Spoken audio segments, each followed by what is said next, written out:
Good morning, people. The Australian singer-songwriter Sia wrote a song back in 2016 entitled Unstoppable. A certain part of the song gave me instant goosebumps in my wife's voice. The first time I heard it, those lyrics went something like this. I'm unstoppable. I'm a Porsche with no brakes. I'm invincible. I win every single game. I'm so powerful. I don't need batteries to play. I'm so confident, yeah, I'm unstoppable today. Pretty powerful words, right? In her mind, she's telling herself that nothing will stop her, that no matter what, she will keep going, and despite her encounters with the world today, she is strong enough to win today. It takes a strong soul to wake up with an attitude like this. The good thing is this, you can simply choose to wake up and do so. Face it. We all get mentally drained at times. Our emotions are pulled in one direction just to be yanked back in another one. We lose the people we love while at the same time gaining the problems we don't want or need. But the show must go on, so the only valuable option is to fight. Listen up, people. When this happens, you have to depend on your mindset to carry you through. The strong-minded always outweighs the weak ones, and unless you believe you will be great, you will continue being exactly what you believe. First cupkc, unique, hustle hard music. Yeah, First cupkc, start your day off with a cup of Joe and positive convo. First cupkc, shine a light on the ones that work hard from Kansas to the Mo. First cupkc, motivate, educate, inspire the youth to be great. First cupkc, believe in yourself is the key to make a change. It's never too late. First cupkc. This broadcast is a No Solutions podcast production. Yeah. Today on the show, I have two very special guests. You can say we're married because we're in a long-lasting relationship. I met these guys many years ago. It was crazy because the first one I met him and he looked like, instead of being dressed for work, he kind of looked like he was dressed to go golfing or something. Oh, was it baseball, basketball, something? He was pretty. T-shirt, polo, shorts, Air Maxes, and a ball cap. Still the same. Still the same. Still the same. Ladies and gentlemen, welcome the other part of Lumenus Technologies, my partners, Darin and Gene Kelly. How you doing? What's up, guys? How you doing? It's about time I got y'all on the show, huh? Well, I hope you enjoy your last episode. That's what's up, man. So, man, we've been in business together for, 5 years, going on 5 years? Yeah. We've been knowing each other for damn near double that. We pretty much started, I met you, Darin, first. Pretty strange encounter because we worked there for, I think you were there for what? I don't know. 6 months or something? Yeah, probably 9 months, maybe a year tops. Afterwards, and then Yeah. you were on your way out the door and you said, hey, you're going to be next. And when you get ready to leave, you call me, dog. And Yeah. No. So I wasn't real comfortable. You know, I always said, like, this is the easiest job I ever had as far as doing electrical goes, and it was. But when you work for somebody that doesn't know the business, it just makes it tough. Like I know what I'm doing, and when I tell somebody what's wrong, and they send somebody else behind me to say, go check, because I don't believe him. yeah. It just makes you frustrated. And you're like, this is stupid. Why am I doing this? So yeah, that's why I was on my way out. I was like, I never got a good feel from them. They were a little shifty, and everything happens for a reason. So Yeah, it definitely does, man. But you left and I stayed. I was there for a couple of years, maybe 5 years. And long time. Yeah, and then Time. I made that call that day and you was like, okay, well, golly, dude, it took you a lot longer than I thought. But yeah. I said, who is this? But no, man, you guys are originally from Michigan. Yes. Right? Flint, Yeah. Michigan. So I'm gonna start with you, Pops, because you're the one who had this crazy guy right here. So We're still looking into that. That refund still hasn't came. Still waiting. Still waiting. No, so you raised your family in Michigan, Flint, Michigan. You were at the plants up there. Nope, never worked in one. Oh, you never. So what was it like growing up in Michigan and Flint? Everything was surrounded by GM. If you didn't work for GM, you're either working for GM or you were a supplier. Really? Yeah. They had the whole town. Yeah, but I didn't work in either. I worked at a car dealership. You sold cars. You said, you know what? I worked in a body shop. Oh, see, so you weren't at the beginning of the line or at the end of the line. You was like, when you wreck your stuff, just come holler at me. So you sidelined it. Safe. That's definitely the safe way to do it. And you moved your family here, and it's the oldest to the youngest. It's what's your oldest brother name? Derek. So it's Derek, Darin, Matt, Amber. Yeah, in that order. In that order. Yep. Who's your baddest kid? Let me think. Oh, okay. You know, You guys got new lights here? after Derek, man, Derek slept. The kid slept from the get-go all night, from the day he was born till whatever. This one we bring home, he's a 3-month colic, so he either slept on my stomach or my his mother's stomach, for back and forth for 90 days. Dang. So And it went downhill from there. Yeah. Hey, give what you pay for. Still sleeping on your stomach, huh? Yeah. That's fine. So when did you move to Kansas? Probably 85, 86, No, that was 88. 88. Hey. Yeah, Derek graduated in 88. Yeah, So but he graduated from Lawrence High. Yeah. He went there 1 year. So who's the dad and who's the son here? Anyway, man. Hey. Anyway, we got him all through school. Mm-hmm. Yeah. Made it. No police report, schools. No. You raised your kids good, man. They all working. Well, Derek's retired. He worked his way right out the door, didn't he? Yeah. Yeah, he did that quick. Yeah, that's the way you do it. That was all right. And he retired at how old? 50. Golly. 50 years old. He beat the game by what, 25 years? Yeah. So 72 is what is it? No, 67 you can get full pension. That was the old retirement. Right now. Because right now I see 72 years old as door greeters at Walmart because that pension plan didn't go well. You know what I'm saying? Yeah. So, yeah, it's that's changing real quick. They even started to create jobs for old people because remember all those high school jobs that the kids would take at McDonald's? Those are now reserved for 65 and over. Yeah. For a while until they go robotic with everything. Well, I just pulled up to McDonald's earlier today and I thought the machine was going to get it wrong. I even said, oh, you know what? I changed my mind. Don't give me that. This is what I want. And it was perfect. Fixed it. I was like, oh, man, you guys are in trouble. Yeah. Y'all in trouble, boy. But no, man, and you came to Kansas. You moved to Lawrence. You raised the kids in Lawrence. Yep. Good schools up there. Tight-knit community. I know you're sick and tired of it, though. It was a lot smaller back then than it was now. A lot safer, too, I mean? huh? Like, yeah, it was quite a bit smaller in general. The old places that we would ride bikes and stuff were fields, and now it's all houses and schools and like it's all it's grown a lot since we first moved here. So, which every place does, but Still a college town. Yeah, everything's still revolves. It's catered to them. Always will.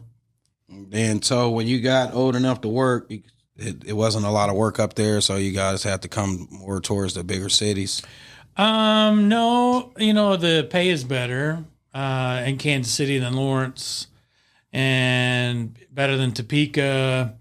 I friends of mine that I knew were working. Well, one in particular was working for an electrical company in Kansas City that had so much work they just couldn't find people. So that's how we originally got hired on, even to start doing electrical work. And like that was in '97 is when so anyway, that's when we started doing electrical, and it was the best paying job back then I'd ever had, and they were so busy it was basically unlimited hours. Man, you was getting all of it too, huh? Yeah, so we worked. I mean, it was nothing to work 60 to 80 hours a week for the first couple months we even started doing electrical work. So yeah, we worked a lot and I think it helped to be around it, do it so much and learn so much, to stay interested in it. You know what I mean? Because it was one of those things where you're so busy that you're just constantly learning and doing it, as opposed to, having time to do anything else. Ponder You know what I it mean? and say, Like, man, this ain't working, or yeah. I mean, you're getting so many dang hours that you're like, oh man. Whew. Yeah, like the only bad part about it was you didn't have any time to spend money. You know what I mean? And even that's not a bad thing. Yeah, it's bad until you look at that account. Yeah. So that's how it was when I used to travel doing electrical work. We're always on the road, and they're paying for your room, they're paying for your meals, your travel. So, and if you come home for a day or two, you literally have a day or two to spend money on what? You're gone again when Monday starts again for another week or two. So it's pretty much the same thing. Mm-hmm. So you worked a couple of jobs. So my career as far as electrical goes is I only worked for, since '97, 3 different companies. Mm-hmm. And so I worked for Trendtech, Stonebridge Electric, and then Eco Lighting, and those are the only 3 I ever worked for since '97. And then there's a lot of times just working for myself before we started Lumenus, and I'm a hustler, man. I went out there and hustled up jobs and made sure, like if I thought, oh man, I don't have jobs for next week, I was on the phone making phone calls to anybody and everybody saying, hey, you got anything going on? Shake something You know up. what I mean? And we always got through and taken care of. And so, but yeah, no, I didn't realize like how much that I did hustle up work back then, but I really did have to, in order to sustain us, working for ourselves as long as we did. So. Yeah, you did good. I remember because I was in and out during that process. It's like a 5-year process when you guys were out there putting that grind on. And yeah. Crazy thing about that is you left the company, and even though you left, you could have left. You could have been salty. You could have said, screw those people. I ain't helping them people worth crap. But I was always able to have that, can I call in a friend? And I could always call you. Yep. And, hey, man, I'm having an issue over here at this property. What should I do? And you would walk me right through it, and you would still say, remember, if you get done, you get tired of them, come holler at me. Right. And then every time I needed some aerial work done, I'd be like, hey, are you in the area? If you got a chance, you think you could just swing by here? Yeah. Help me just a little bit. Yeah. It was always profitable, man. I remember 24/7 broke down. It was almost Christmas time. I needed that money.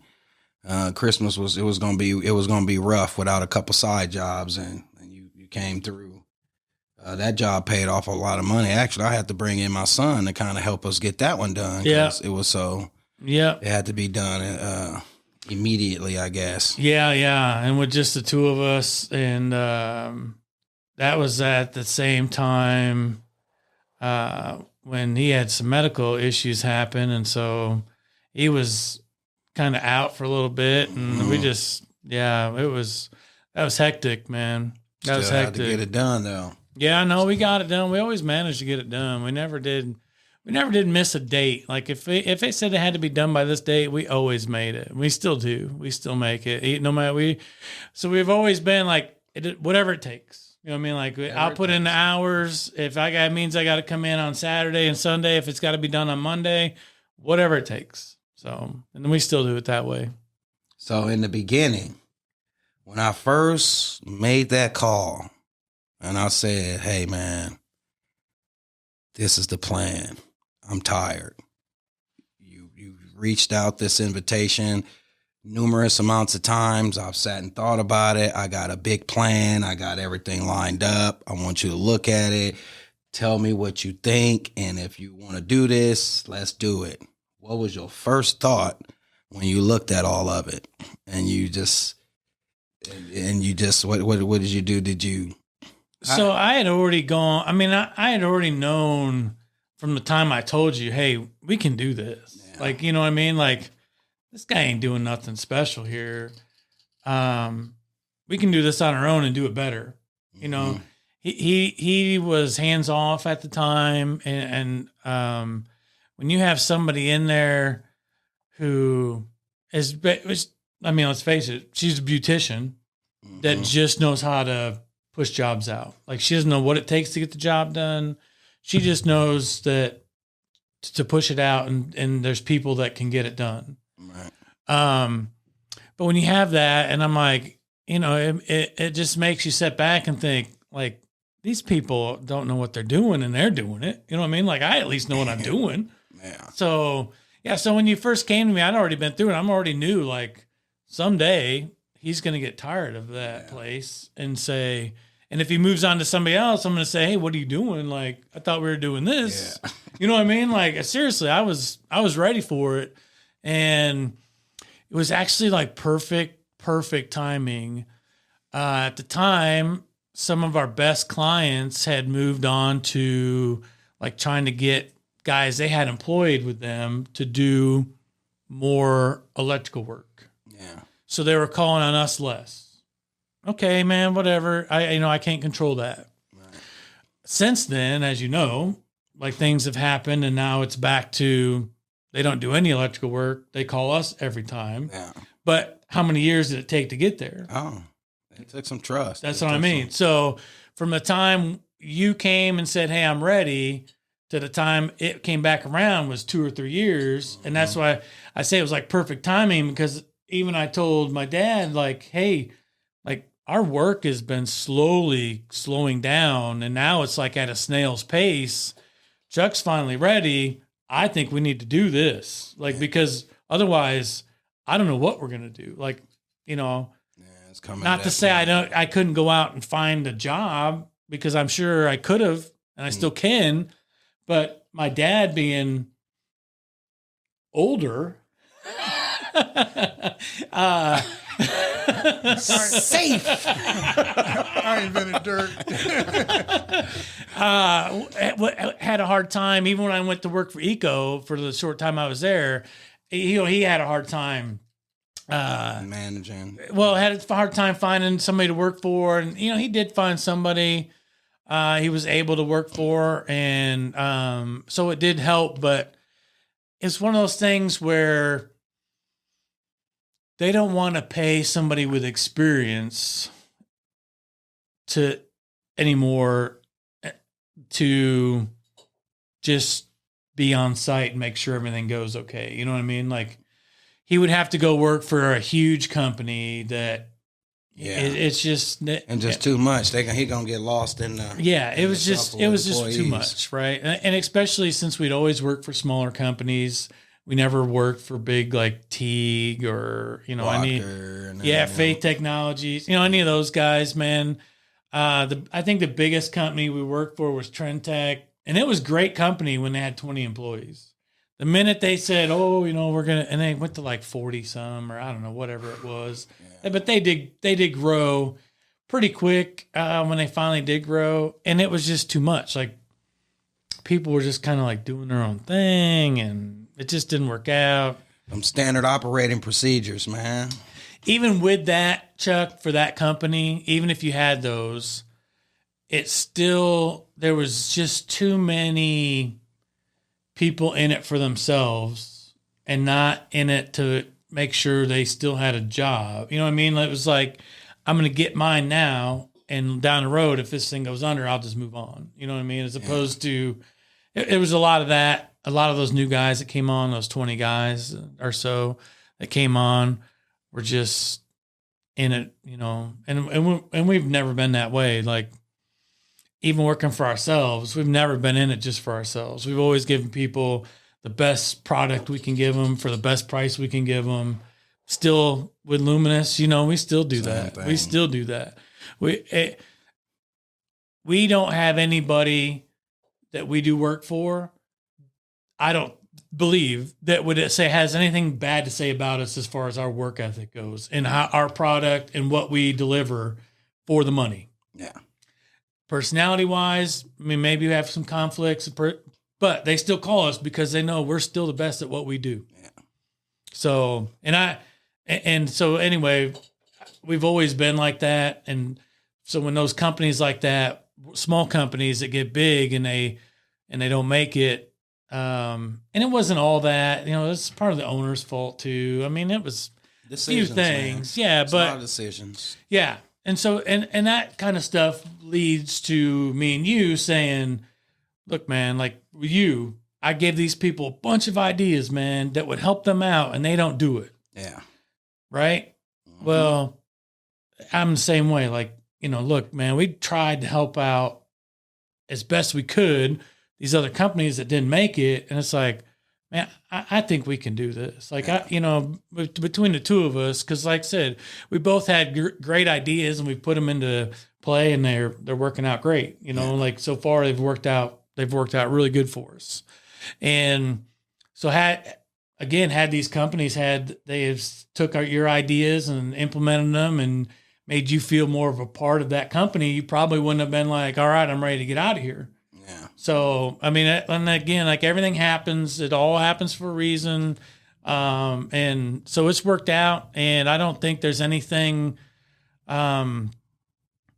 really that I can say, you know, man, we shouldn't have done that, or, you know what I mean? Nothing up to this point to say we made a huge mistake, or, you know, of course there's bumps, man. Yeah, we make mistakes, but those are learning mistakes. And some of those mistakes, man, I'm glad we made early. Yeah, no, for sure. Because there's a bunch of mistakes that, little small mistakes here and there. But like I said, they were early mistakes, and they were so small that we were easily able to bounce back from. Mm-hmm. But I want to talk a little bit about how all this happened, because it was like a miracle with everything landing and ending up and falling the way it did. We went through a time. So the decision to do this came, and then we went on the hunt. We needed a bucket truck. We needed, so we need somebody to finance our idea, basically. Right. Mm-hmm. So we were looking for the money. We went to, numerous sources. We went to some big accredited people. Some people I thought were probably going to back us because we've known them, or, you know, one of us had known them for a while. And, people we thought were going to be on board with it, weren't, which I totally get. Like you know, 100% fine. Yep. Everything happens for a reason, and they just weren't part of that plan. Sure. And we kept moving. I asked like 5 or 6 of my friends, family members, who were well off and able to do it.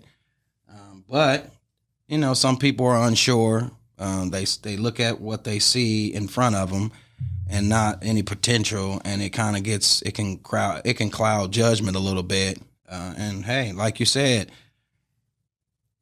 hey man, it is what it is. Yeah, you can't, you can't begrudge anyone for turning you down. Right. Because everyone has to feel comfortable with it. And it's never going to work out if somebody says, you know, I'll go ahead and give it to you. And then a year down the road, they're like, oh, I think this is a bad decision. I want out. Yeah. You know what I mean? Like, Exactly. if somebody's not going to be back you 100%, then it's probably not going to work out in your favor. Yeah. So no matter how bad you want it, man, it's probably best that they don't.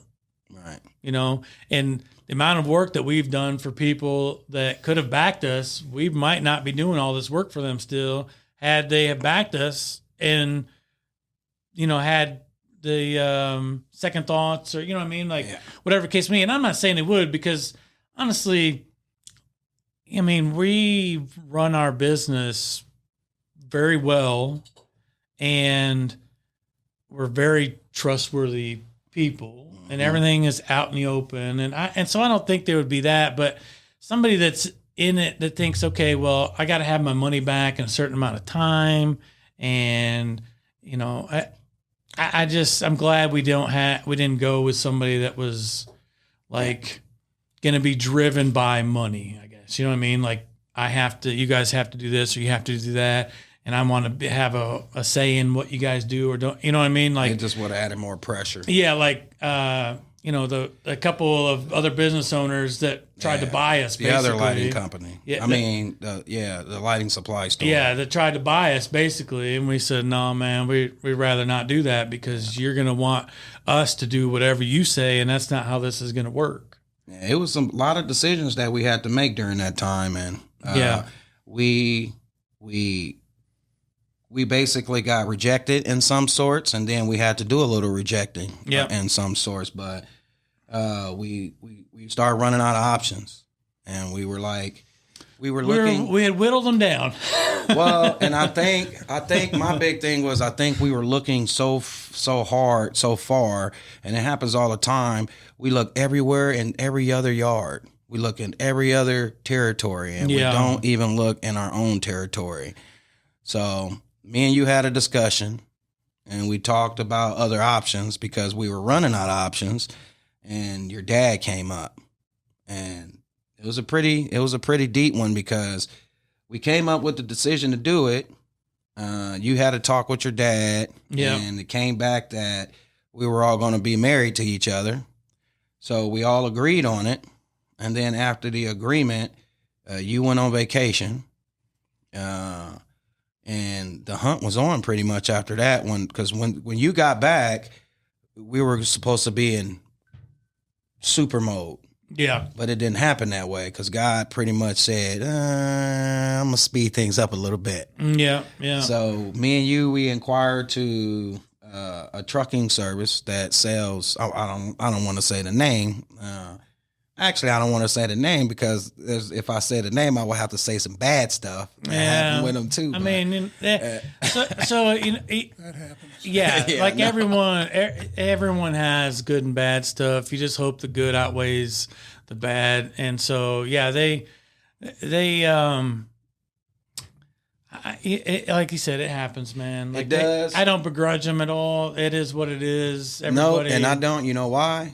Because without that opportunity, we wouldn't have had the opportunity to any of the other opportunities. Right. So it fell in line because we agreed on this partnership. Yep. Once we agreed on it, we already had the plan in place. We just had to agree on the funding. Once the funding was secured, then we needed to search.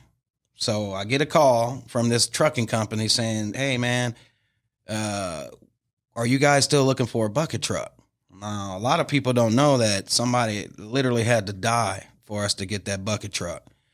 So I tell the guy, yeah, we're looking for a bucket truck, man. We got a contract of 35 Taco Bells, and we don't even have a bucket truck. We had nothing. You know, we have already have landed our biggest bucket truck contract and don't even have the truck contract. So you're stepping out on faith. Yes, we are. But we were stepping out on faith, but we were also going to do a little bit of dirt. We were going to do a little bit of dirt. But like I said, God has a different plan.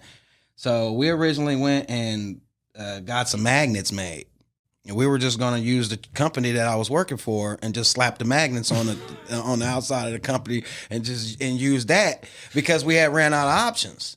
but it was a bad thing. Yeah, I'm not happy about that. Yeah, it was I'm a little bit ashamed about that. it was definitely a bad First thing. time hearing about it.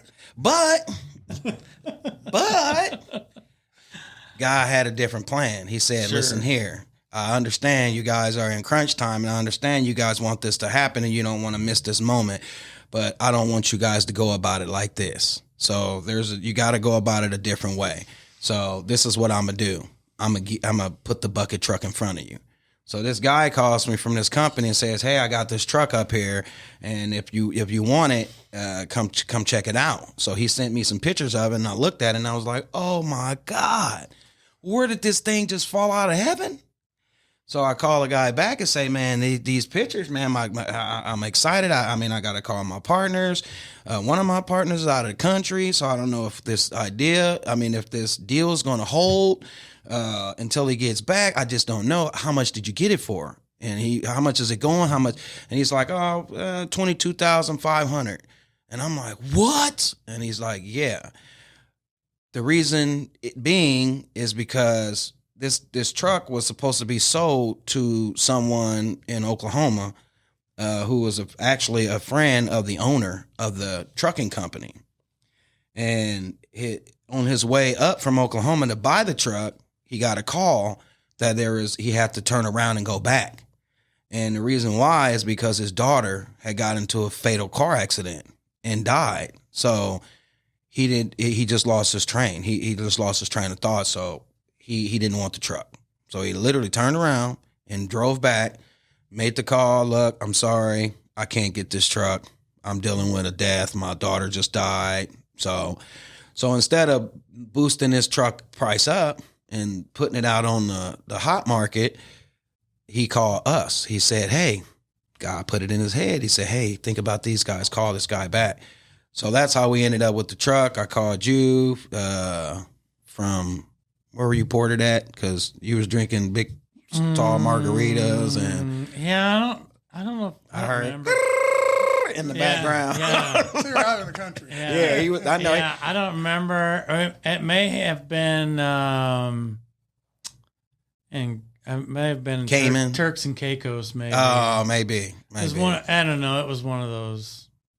I know you were getting plastic. Yeah, no, it was great. He was like, It was "Oh, great. even more. Bring me another one." Yeah. So me and Pops, we went and looked at it. Actually, we went and test drove it, and we were going to decide right then and there if we were going to make the purchase. Crazy thing is, the whole time all of this is going on, I'm like, I'm about to be in a business. I'm about to, this poor young, well, not young, but this poor black guy who's been through all of this crazy stuff in his life is about to literally step the game all the way up and become a business owner, something on a way larger scale than I've ever done. So the whole time I'm thinking about this, I'm looking at the man. I'm looking at Gene. I'm like, he's about to sign this document. Yeah. And this document that he's signing his house over. Ain't that what you did, Pops? You put your Second mortgage. pulled out a second mortgage. That's even worse. And took a chance. And Pops, you took a chance on somebody with minimal knowledge. You hardly knew me at all. I mean, I know you hardly knew your son, but no, you took a chance, Pops, and I watched your hand. And I'm going to tell you, I focused on your hand because that let me know that it was full belief. You had full belief that you had no worry. And you signed that paper, and we drove off with that truck. I went in the bathroom that night before I went downstairs to tell my family that I was quitting my current job. And I cried. I cried like crazy. And then I went downstairs and I had a meeting with my family, JD and Corinne and Katie was there. And I said, "Hey, I'm quitting tonight. I'm about to send this text message over. And I need to know right now, are you guys 100% in on this? Because if you're not, probably going to have to walk away because you're going to suffer a little bit because we about to suffer. We're about to go through some stuff. I don't know what we about to go through, but I'm sending this. I'm going to hit this send button. And when I hit this send button, that's it. You know, JD was getting ready to move out because he was staying with us, and they were a week out from moving in their own house. Their 90 days of stay was coming to an end, and he's moving out, going into switching a job over to a job he don't know where it's going to go. So that right there let me know that this is something that's outside of my control. This right here. You just, whatever inclination to go you get, you better do it. And from that point, that's all I've been doing. If I get an inclination, you need to do this, I just do it. And when I do it, everything comes out right. A couple of years into our business, we had our first big hit. The truck got into a bad accident. During the process of that accident, even during the course of that accident taking place, in the back of my mind, I still had this voice in my mind saying, this is happening, but don't worry. Everything's going to be okay. Mm-hmm. This is just going to make you stronger.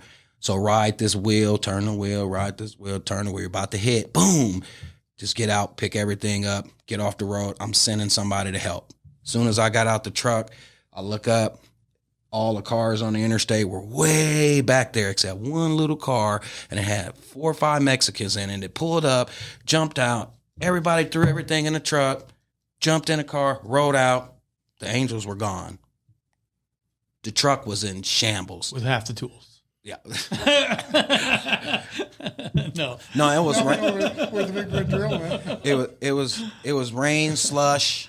I mean, everything that we picked up was ruined. Yeah, no. But they still jumped out, helped picked everything up, and I rode out. And the crazy thing about this is, and this is why I think we're led down this path that we don't have no control over. I drove that truck all the way to the place. And when I got it to the place, the people looked at me and said, how in the hell did you get this truck here? And they couldn't get it to start or do anything after I shut the thing off. Yeah. So they had to tow it inside. So like I said, and since then, man, we've been growing. You know, now we got 3 employees. We're starting to get more comfortable in the roles that we've been playing since day one, but we haven't been able to indulge fully in it because, of course, we were playing both roles. We were playing office role and we were playing field role. Yeah. But now we're not so much in the field because now we can concentrate on making the moves happen that need to be made in order for the company to scale. And we're in the process of even scaling up even higher.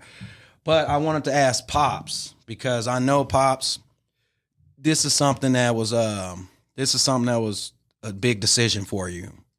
And I've really never got a chance to ask you or sit down and talk about it. But when you're entering a retirement age or retirement era and you have a house payment and you refinance that house, man, it's a lot got to be going through your head, because you've worked all your life to get to this point in just the house, and to put it on the line, you know, even though even though you're a man of faith, and I know that, and even though you know God is with you, what was going through your head during this whole process of when you knew that that your son came to you and said, "Hey, Dad, we need you. This is our last resort." You know, what was going through your head?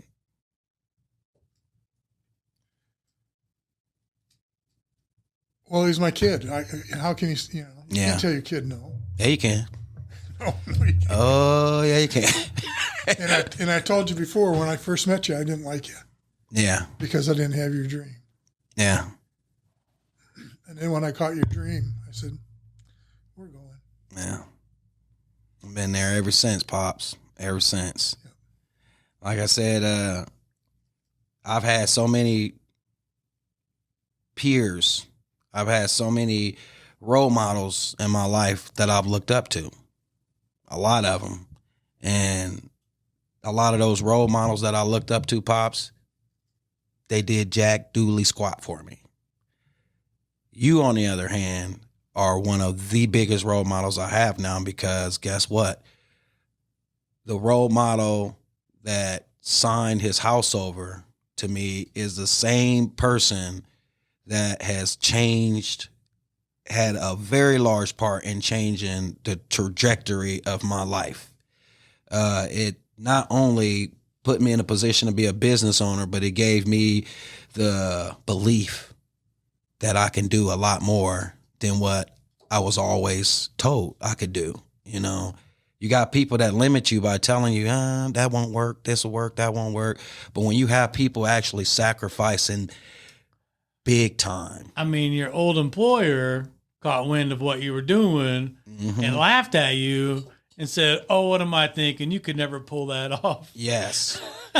And I want to mention that because, and that's a crazy thing. And I think that was my fuel. And a lot of people probably wonder, where did this change come from? How did this guy go from this to that? And it was fuel. And, you know, this idea of having this company thing, it was just an idea. A lot of people say, you got a great personality, Chuck, man, you could go out and start your own business and you would be able to literally grow in that business just because of the light you shine when you come around people. You got this bright personality. And, you know, it just gave me a spark like, you know, maybe I could do this. And a lot of people was telling me that. So, you know, the idea was entertained. And, you know, I spoke a couple of people, man, you know, I'm thinking, you know, I might decide to go out on my own. I got this degree in business and science marketing.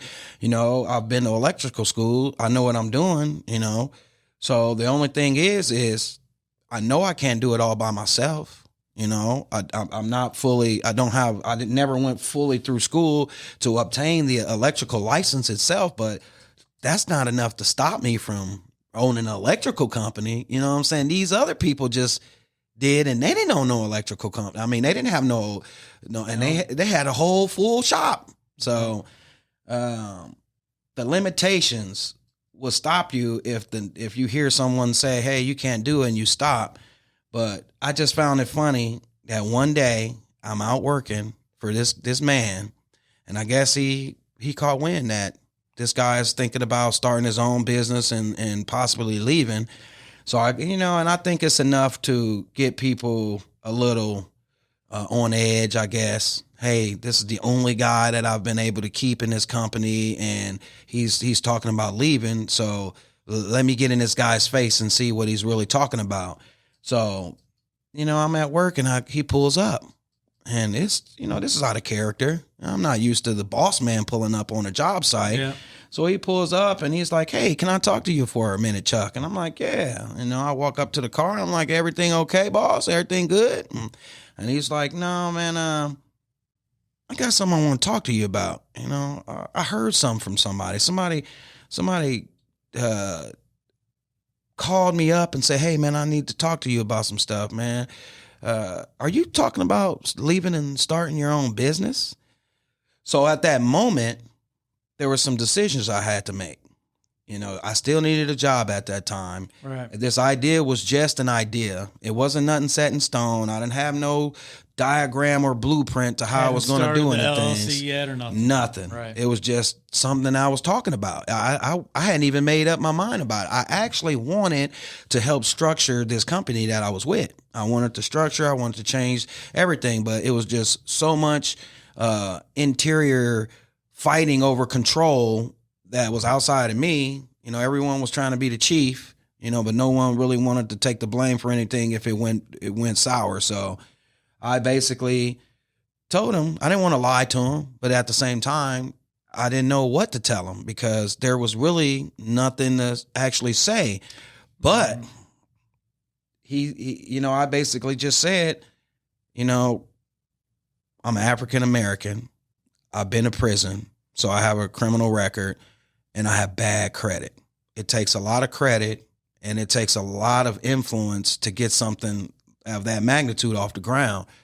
So, I mean, I don't know. And he's like, yeah, you're right. I don't know what I was thinking of. You know, man, you know what? Don't worry about it. Just forget I even pulled up. And he let his window up right there when me standing there and rolled off. Now it wasn't nothing wrong with his epiphany he had. It wasn't nothing wrong with that. But it was, because to me, when he drove off, I just got a starstruck moment. Like, this guy just rolled his window up on me and drove off. Like, no faith at all. Like, this guy, right. What am I thinking? He can't pull this off. You know, and when I got that type of attitude from this guy, man, it fired me up. Yeah. I said, I'm going to do this. I'm going to do this. I'm going to do this. I'm going to do this. I'm going to do this. I got to mix. And then in my mind, I'm like, logo, I got to do this. I got to do it. And it just. And you and I are the same way when it comes to that. Because don't tell me I can't. Yes. Because I guarantee I'm going to pull it off. Yes. I promise you. And it's going to happen. It took us only 60 days to pull it off. Yeah. Not a year. We didn't have to go to outside source. Everything we managed to keep everything within us. Mm-hmm. Pops financed it, and me and you pretty much came in, ran daily operations of the business, all inside. And we did more work in the. I mean, we did more electrical work in the first at least 2 years, right? Yeah. Than we did. We did office work. Yeah. Like we were out there beating a lot, beating the heat, working as much as we could, because at the time we couldn't afford to pay employees and ourselves. Dude, we couldn't afford to. So I think so we actually started in April of 2018. That was our actual official date. We didn't even pay ourselves till May or June of 2018. That's when we actually took a draw. Yeah, it was a bit, man. So it was a long time. It was brutal. Mm-hmm. That's why we had credit cards. We had credit cards, but then we had to even pay. We had to buy ourselves lunch all the time with the company card, just to kind of like. It was brutal, but we stayed disciplined, and that's because my weaknesses are your strengths, your weaknesses are my strengths, and so on and so forth. So, it's a marriage, man. I mean, it really is. I mean, I remember a point in the beginning, Darin, where we talked on the phone every single night from like 8 o'clock at night to damn near 1 a.m, just on how to push things and move things and and learn things. So this is a process, starting a business off the ground and getting things going and getting to a point where you can actually take the day off, take the afternoon off, and go golfing. I mean, that's what we got to do this week. So, but it has been a long road. We've got so many different plans in place. We're working our way to those things. What would you say our biggest achievement is when it comes to the company? What do you say our biggest achievement with this company has been thus far? I mean, in my opinion, our biggest achievement is to just, there's a few things, I guess, and they all kind of tie together. Maintaining our business. Yeah. You know, like we've never gotten to the point where we weren't able to pay ourselves or our employees or make our rent, or, you know what I mean? Like we've always been able to finance, in-house finance without taking out, loans, or so we've always been able to just kind of maintain that. But, we've been able to grow to the point where now we have, more employees. And if you count the three of us as being employees, because really we are, and Corinne, so there's 7 of us, where we started out with basically 4 of us. And yeah, it was a tough decision to make to get there, man. Like, because you don't want to take on, at least for me, and I know my dad and you were the same, as far as like, I don't want to hire somebody, take them away from a job that they're getting paid 40 hours a week from, and then all of a sudden I basically say, hey, 2 months later, by the way, we don't really have enough work for you. Sorry, I don't know what you're going to do, but I can't afford to pay you. That was like the last thing. And that's what made me the most nervous is like, we're going to bring on 2 more guys. And while we do have enough work right now for everybody plus them, how long is that going to last? Can we keep that? Can we sustain that? How long? And so far we've been able to sustain it from the first of the year and just keep on growing. And so what I learned, I guess, is as soon as your customers know you have the ability to do things and the manpower to do those things, that work will come. Yeah, that they've just been kind of holding back, like, well, I think it's a little bit big for these guys, or it's a little much. They're already doing this. Where now they know we have enough employees. Where because you and I still have no problem throwing tools on and going out there and getting stuff done. So really, there's no job, I don't think anymore, that people would be like, I'm not sure if they could get it done. I mean, we've pulled off some stuff that even like I'm just saying, like those tenants in our building that we're in, I think they were shocked we got the power turned back on in 4 days. Like half the building didn't have power. And what about the one in Mission? When we got the lights turned on and all you can hear throughout the whole complex. Everybody cheering. Yeah, that's a good feeling. Yeah, even that. And I mean, we sacrificed a lot to get that thing done in the amount of time to get it done. One day. Same day. One day. When the power company turned it off because it was unsafe, and we got them to turn it back on that same day. And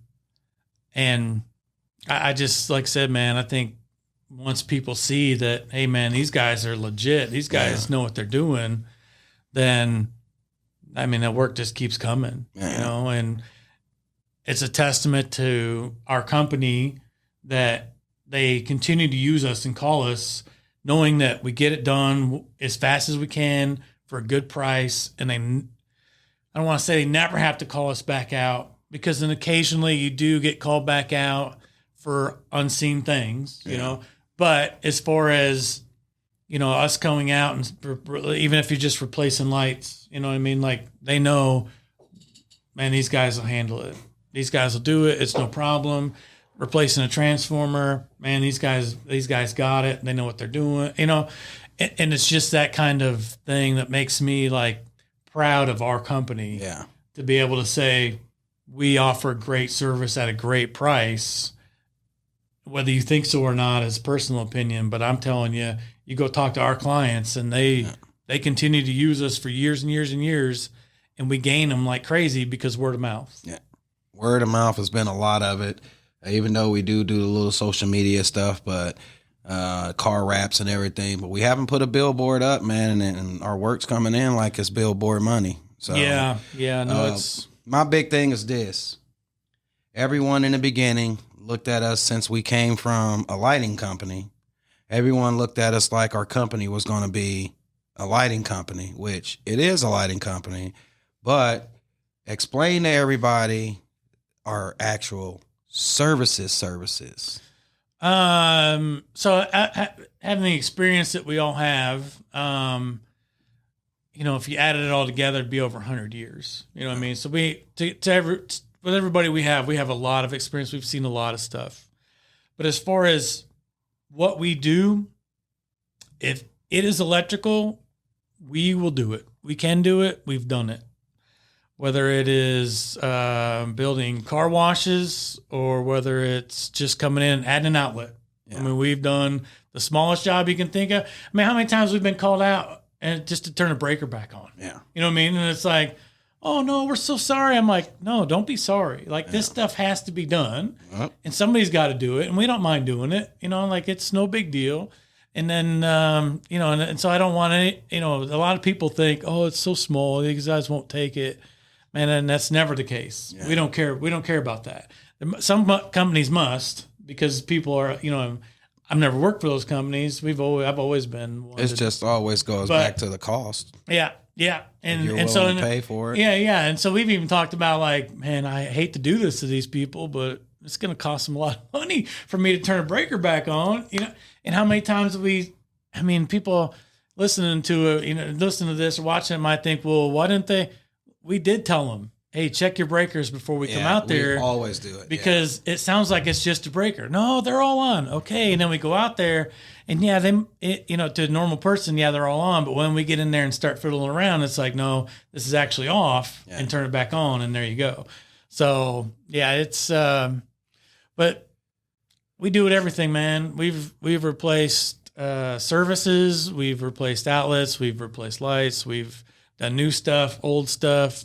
Sign repair. It doesn't matter. That's a big one right now. If it's electrical, we will do it. We can do it. And if we can't, we know somebody that can. Like residential. Or, if you come to me and said, hey, I got this, 3-story building I want to build. Look, man, we don't have enough guys for that. I'm sorry. If you want us to tenant finish it out after it's done, okay. But in the meantime, man, you're going to need somebody that can dedicate more guys and time. Not that we couldn't if we had no other jobs going on, but we constantly have jobs that we have to man, and we can't have the rest of our customers suffer because we take on a project that we shouldn't be taking on. So we've always turned stuff down. Not because it on. And I always recommend somebody, if I know somebody, hey, this would be perfect for them, man, call these guys and ask them.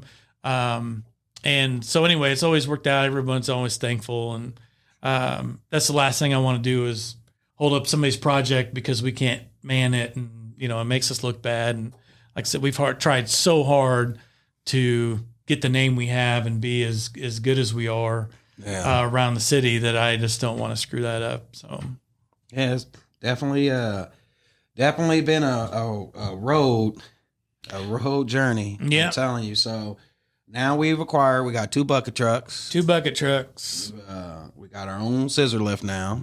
Yep. Yeah. I'd like to get a 3rd bucket truck. Winter's coming, man. It might lead to it. That's the funny thing about the bucket trucks is they run a lot more in the wintertime because it gets dark early. Mm-hmm. So we might need another one. Who knows? Who knows what it's going to bring? We'll just see, but it'd be great if we could add another employee or 2 and another bucket truck, by the end of the year, or for sure by this time next year. But who knows, man? Yeah. Who knows? We're still going though. It's not my card game. I'm just sitting at the table. Hey, we playing though. We playing the hand we're dealt, right? Yep. Pops, how'd you feel when COVID hit? What'd you think? Because, boy, we got our shop, and the same day we got our shop, they shut the city down. Yeah, exactly. Yeah. What'd you think? What was your take? I felt sorry for everybody. Yeah. It only just affect us. Yeah. Oh, I know. I was scared crapless, though, because I was like, man, we just did all this work. We just got all this stuff going, just got in the shop. Now they're shutting everything down. How are we going to work?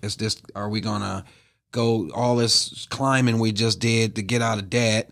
Because at that moment, I think I was like almost paid off with all the back payments I needed to pay on my rent. So it was scary. It was a little scary for me, but something in the back of my mind said, you could be scared all you want, but I've already set the journey for you, and all you got to do is just keep walking. And we just kept walking, and we got lucky. I don't want to make this a political thing, but old Trump came through for us on his way out the door. Yeah. No, we did get, we did catch some breaks for sure. Like somehow we were essential service, so we didn't have to shut down, which helped it. Did it. Kept us busy. Oof, man. Yeah, and then, we did slow down for a couple, 2 or 3 months maybe, but then after that, it was almost like everyone realized that, hey, there's still stuff that needs to be done, regardless of what's going on, so we got to get these guys out here. Some of the people we work for... The county is the only thing that we really... The county dropped big time, but then there was a few jobs that they said, "Look, man, everybody pulled back. Like we're not doing it anymore." Yeah. But the kind of people we work for still have to keep the lights on. They still have to make sure nothing Property happens. management companies. Yeah, the nothing commercial happens properties. on that property. And they said, hey, guys, like, we get it, but we still need you guys to make sure these lights are on because not everybody's staying home. Yeah. I mean, you know. And not just that, it's a security thing. You know, I had a representation, a representative from Copagan Brooks. I talked with her and she said, hey, we're going to need you guys to keep up with all your inspections. Things are shut down, and when things shut down, criminals know that, and they know that no one's going to be around. So, of course, we got to make sure we step up our security when we think no one's going to be able. Oh, no one's out. Everyone's locked in the house, so no one's out doing any criminal activity. Well, guess what? That's the best time for a smart criminal to get out there and criminalize some stuff. So, in order to save them from the backlash of people coming back to work and seeing that their whole entire operation has been compromised due to theft, they had to continue to make sure their lights were on. And some of the places even had security periodically, like every couple hours, still walking and going through all these places because, you know, but because ultimately it falls back on them. Yeah. You know, they're the property managers and they are the ones responsible for that. But just to touch on, and I know you've had a lot of small business people, and I don't know how many of them have said this, but like I think people need to know like a big misconception about business owners or owning a business. Everyone thinks, well, he owns his own business, man. He must be doing okay. Yeah. You know what I mean? And I just think people need to realize, like, even though we've been in business for almost 5 years, we still struggle.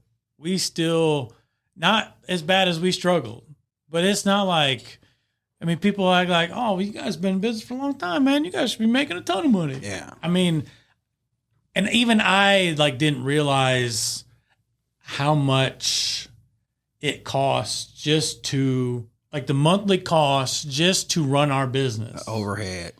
Just, I mean, between the building and the gas that we have to pay to run those trucks and utilities, labor, and the amount of money, because it's not just how much we pay our employees, because we pay our employees really well, but the taxes on top of that. And it's like, when you see that come out, that money come out, and it's like, holy cow, man. Like, I mean, it's, $20,000 a month. Well, how far does that money go in your pocket or my pocket? You know what I mean? Compared to going out the door for rent and everything. Yeah. And granted, that's how the cycle works. Like, everyone's has to make their money to keep everything going. It's you see that now with like the retail stores, how they're having to discount clothing and stuff because the inflation and people aren't being able to spend money like they were. Well, I mean, it all, like, everything has to move, and that chain has to go. And so if we didn't have a space, then the guy we rent from maybe doesn't use us as often to do work, or, you know what I mean? Like, because then he's not making the money, you know what I mean? So it all like falls in line. But I just think people need to know, like, small business owners, we're out there busting it as much as we can for our community and we do not have the return like most of these people think, like, not yet, because of the sacrifices. Sure. And that's what it's so, and I'm glad you touched on that, because dude, my inbox blows up. I mean, you got family and friends, they see you're doing good and they're happy for you and all, but they see it, their perception of what they see is, oh, Chuck's got a new truck. Chuck's got their company, they moved into another place. Oh, they're going on vacations. They're doing this and they're doing that.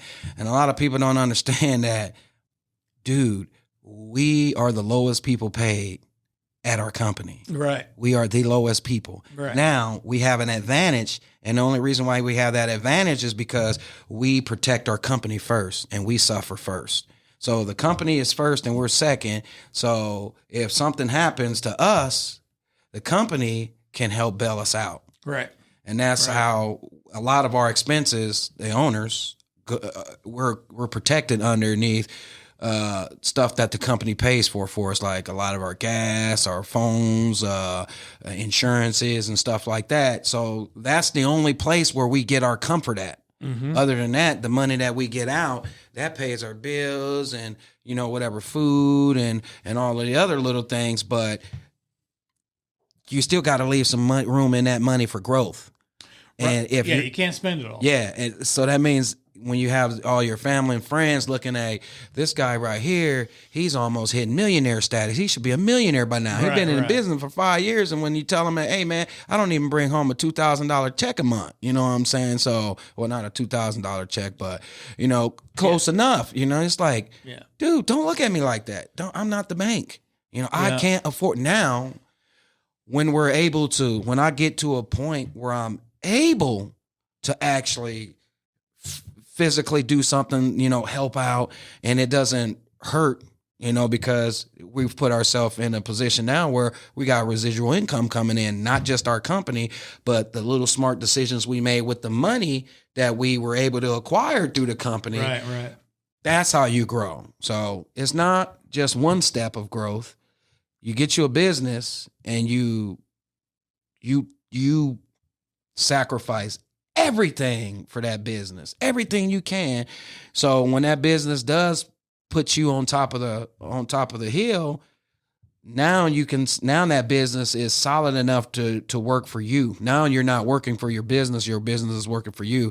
We're not to that point yet. Sure. So it's like, the example would be the three of us are standing there holding this business up, and the reverse would be we're standing on top of the business and the business is holding us up. Yes. And that's the difference. Right now, we're holding the business up. Right now, we are holding business up. And it'll be that way for a little while. Yeah. I mean, it still will be.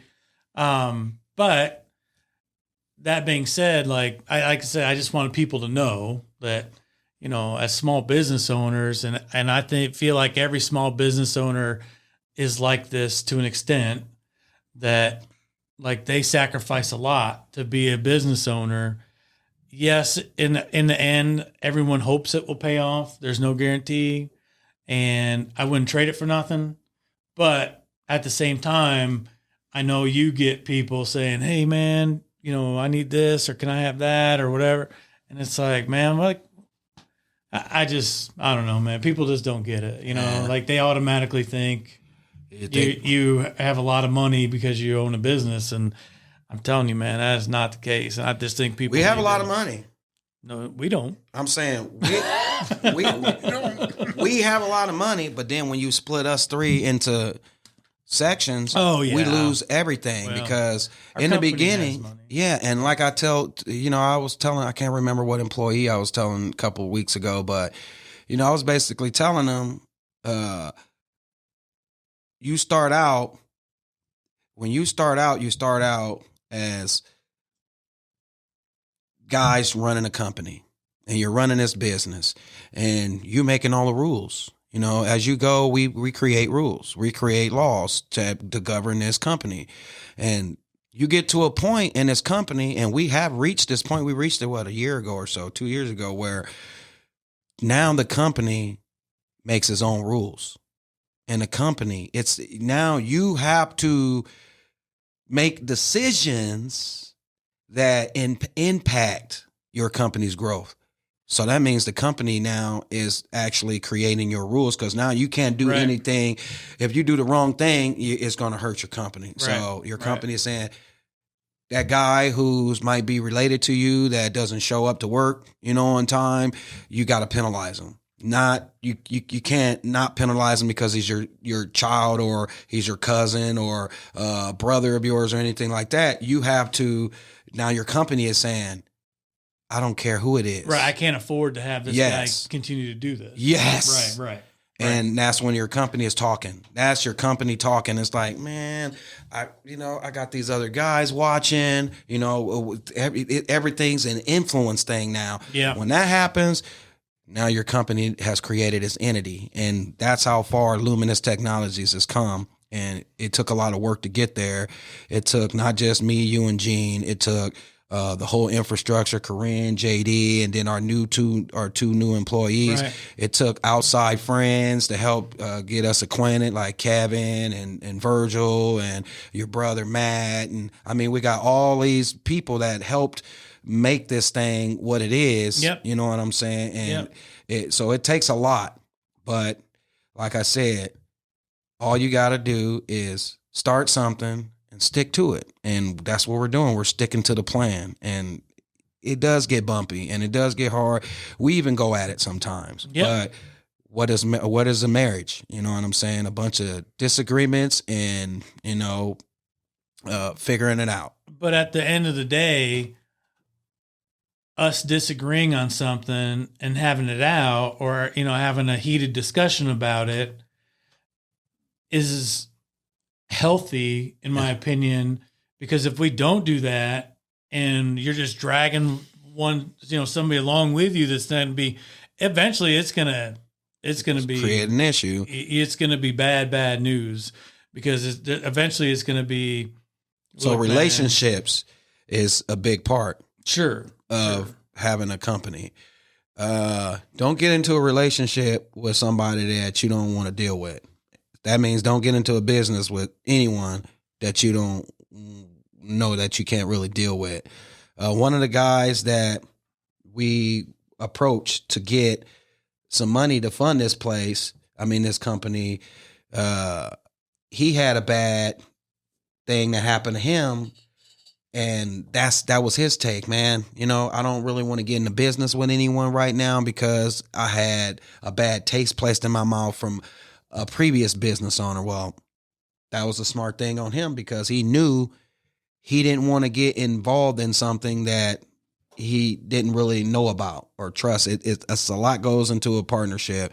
I am glad that I ended up with the partners that I have ended up with.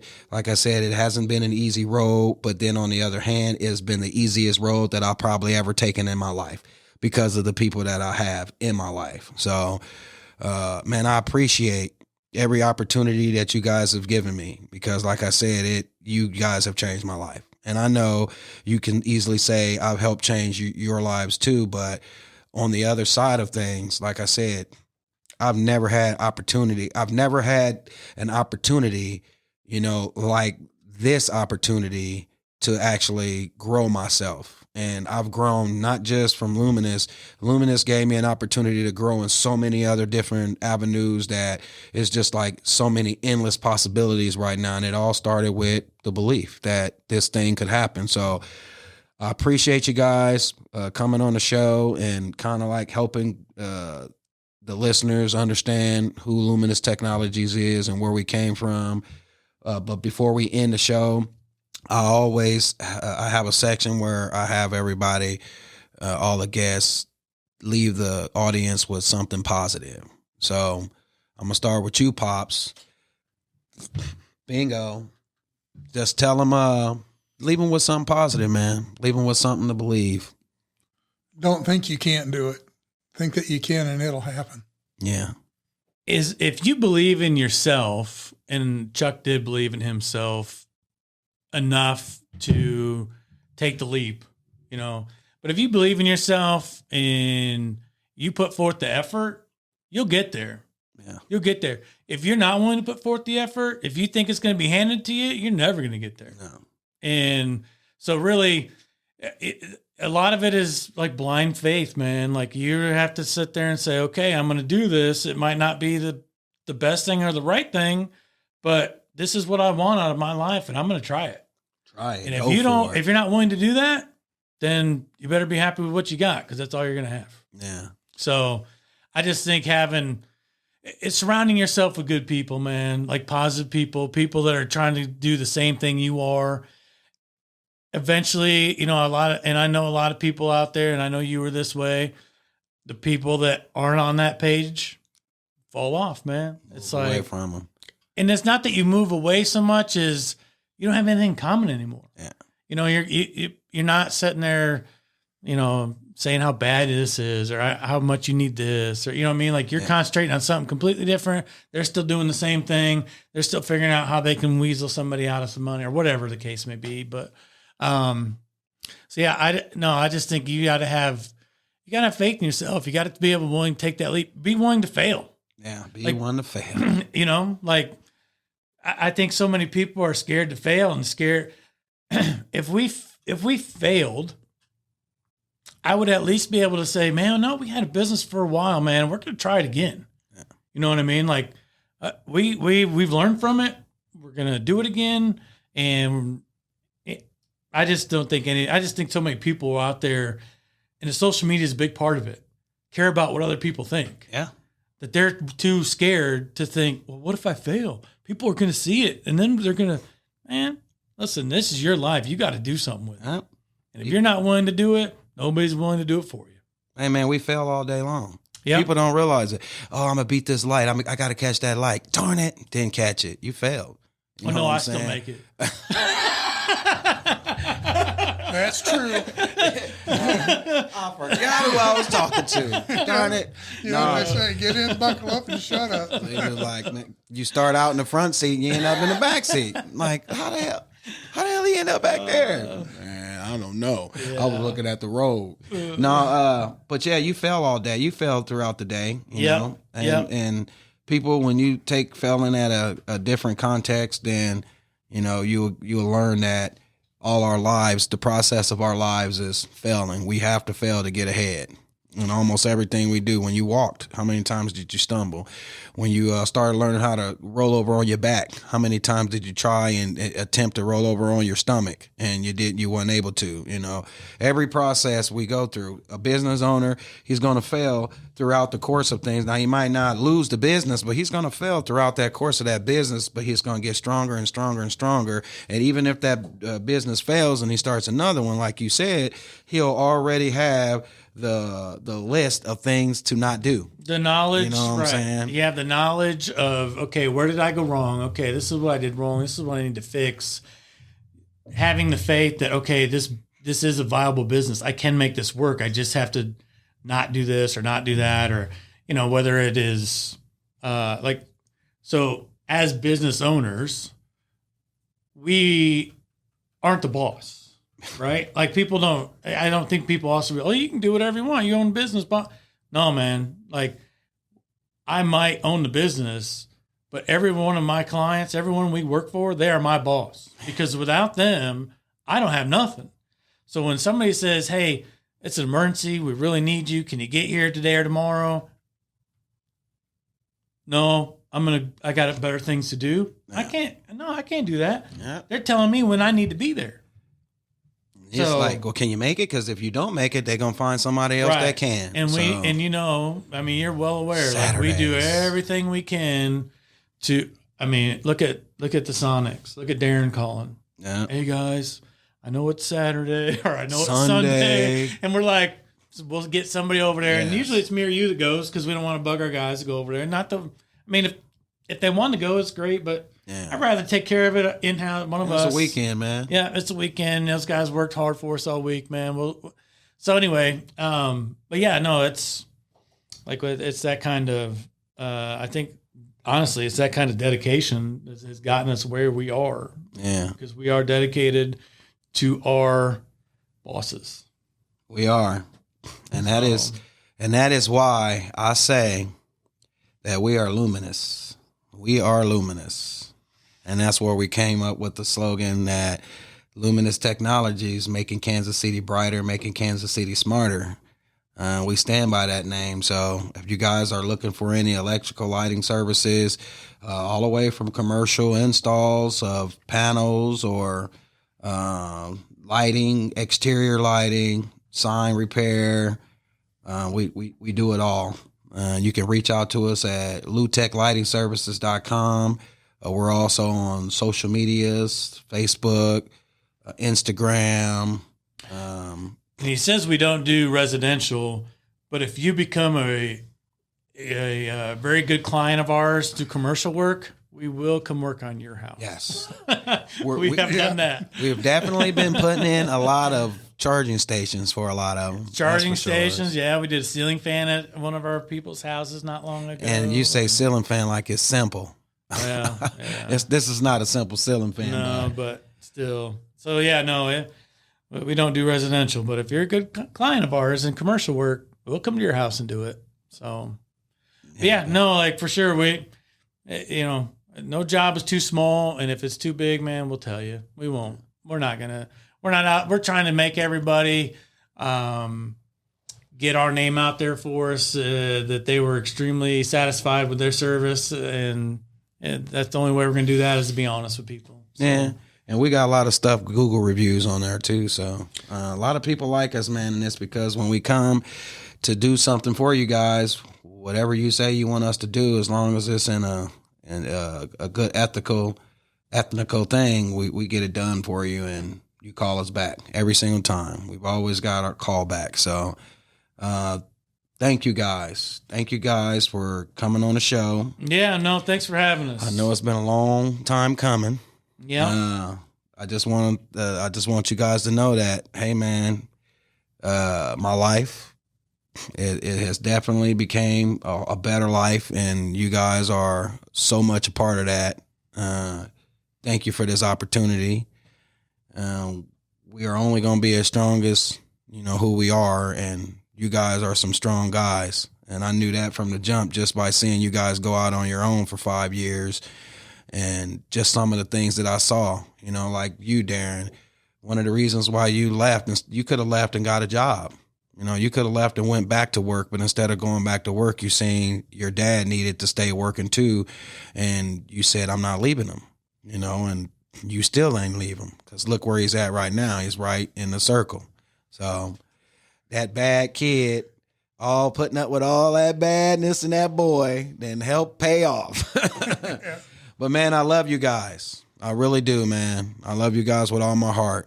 You my brother from another mother, and you my pops. Yeah. And it's been that way for a long time now.